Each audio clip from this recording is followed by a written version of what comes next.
À quelques kilomètres d'ici, dans la belle paroisse de Cajarc, la jeune Annette Pelleras, née le 16 juin 1760, dans une maison sur la place de l'église, cette jeune fille entame un jour un pèlerinage en direction du mas du Noyer. Elle cherche à connaître la volonté de Dieu pour elle. La réponse jaillit bientôt, religieuse. Elle sera religieuse pour tout donner à son Créateur.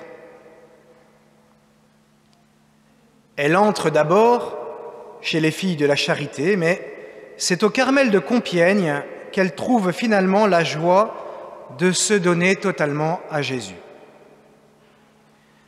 C'est à ce moment que commence la Révolution. La Révolution dont les aspirations sont de plus en plus marquées par des sentiments anti-religieux dirigés contre les croyants. Le culte catholique est interdit en France et les églises sont profanées et transformées en temple de la déesse Raison. La persécution est si vive que les sœurs carmélites comprennent que viendra un jour où c'est peut-être leur propre sang que vont réclamer les révolutionnaires. Bernanos écrira à ce propos dans le Dialogue des Carmélites : « Dans les affaires du monde, lorsque tout espoir de conciliation est perdu, la force est le suprême recours. Dans les affaires de Dieu, la suprême ressource est dans le sacrifice des âmes consacrées. » Les carmélites font ainsi la promesse solennelle que si un jour on veut les faire périr, elles ne se déroberont pas et elles accepteront d'offrir leur vie pour la pacification du royaume et de l'Église. Elles vont être arrêtées sur dénonciation et conduites à l'échafaud après un procès inique le 17 juillet 1794.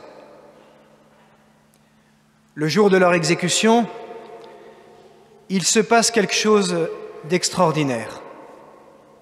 Habituellement, les gens vocifèrent et se moquent au passage de la charrette des condamnés à mort. Mais cette fois, conscient peut-être de la gravité de l'événement, la foule reste en silence et regarde respectueusement passer les sœurs qui sont en train de chanter des cantiques. Les sœurs tiennent parole et se laissent mener à l'échafaud sans se révolter, fidèles aux vœux du martyr qu'elles avaient librement prononcés. Et le Seigneur entend leurs cris. 9 jours seulement après leur exécution, la terreur révolutionnaire prend fin et la paix peut revenir en France et dans l'Église.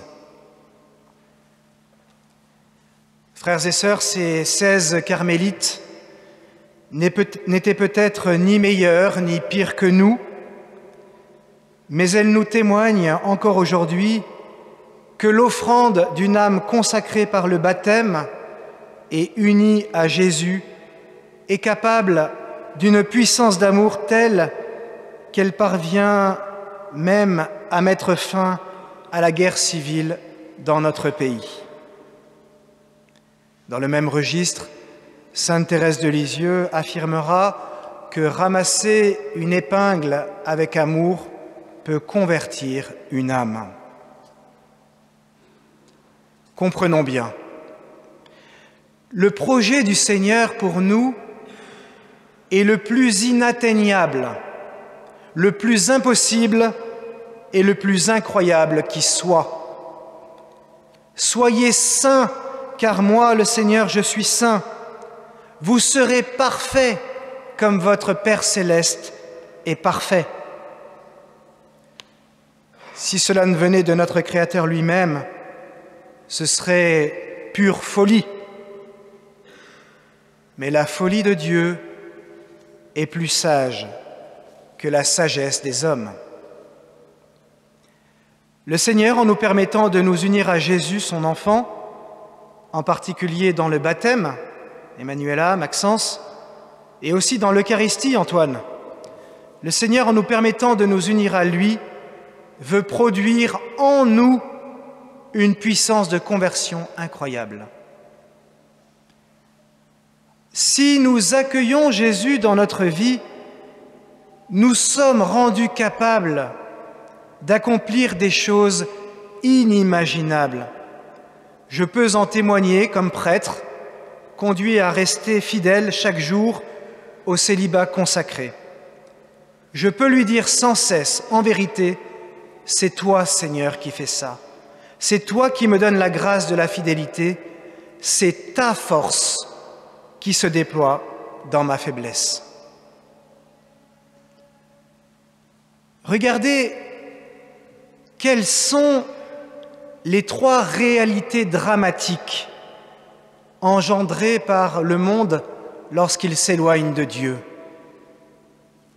Impiété, égoïsme, conflit. Impiété.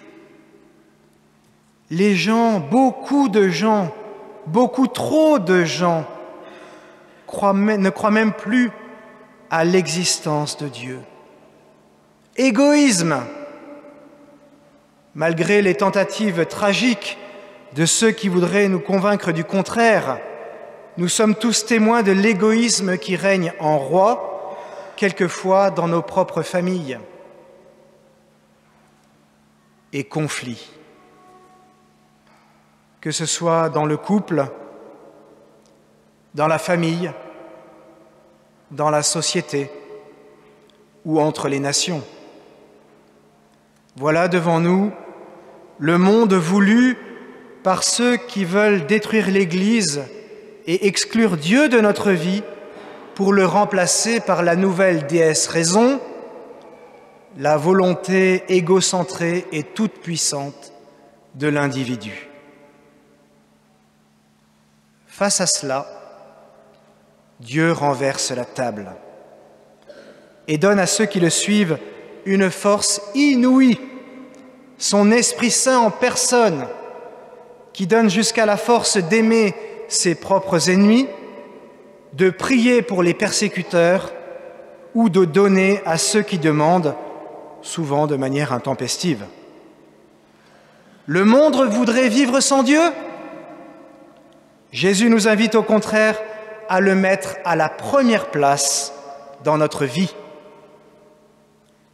Le monde voudrait bien faire de nous des égoïstes nombrilistes.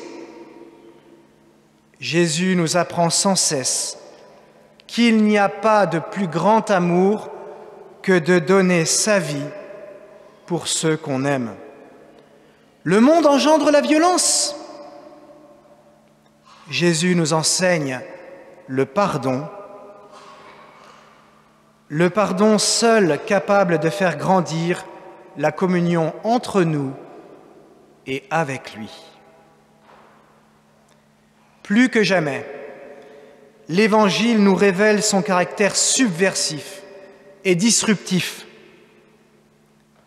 Eh bien, à quelques jours du carême, je vous invite plus que jamais à laisser la puissance de Jésus agir en vous. Plus vous serez unis à lui, plus il manifestera en vous sa puissance. Oui, je sais, c'est fou, mais il veut réellement vous rendre saints comme lui. Amen.